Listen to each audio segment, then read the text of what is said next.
سجدہ سہو کے بعد التحیات کا پڑھنا، چنانچہ سجدہ سہو واجب ہونے کی صورت میں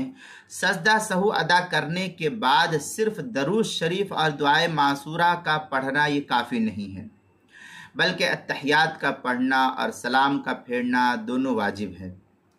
کیونکہ پہلے پڑھی ہوئی التحیات کا اعتبار سجدہ سہو کی وجہ سے ساقط ہو گیا تھا، ختم ہو گیا تھا۔ اب اگر کوئی شخص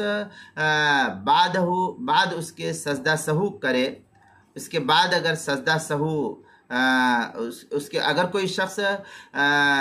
بعد از سجدہ سہو یعنی سجدہ سہو کے بعد التحیات نہ پڑھے تو اس صورت میں نماز تو صحیح ہوگی، مگر ترک تشہد یعنی تشہد جو واجب تھا اس کا پڑھنا، تشہد کے چھوڑنے کی وجہ سے، ترک کرنے کی وجہ سے وہ نماز پھر سے جو ہے واجب الاعادہ شمار کی جائے گی اس شخص کے ذمے۔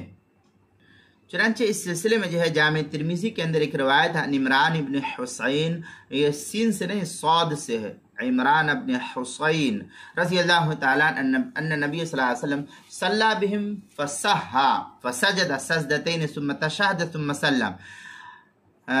یہ ترمذی کی روایت ہے، جلد نمبر 1 صفحہ نمبر 90۔ امام ترمذی کہتے ہیں وقالت ترمذی ھذا حدیث حسن غریب،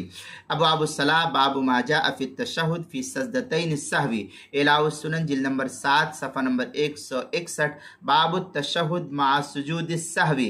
اور مزید اعلاء السنن میں ہے والضابط فی ذلک ان السبب وجوبہ ترک الواجب الاصلی فی الصلاۃ، جلد نمبر 7 صفحہ نمبر 185، کتاب الصلاۃ باب فی بقیت احکام السہو۔ تنویر الابصار مع شامیہ کے اندر ہے ویجب ایضا تشہد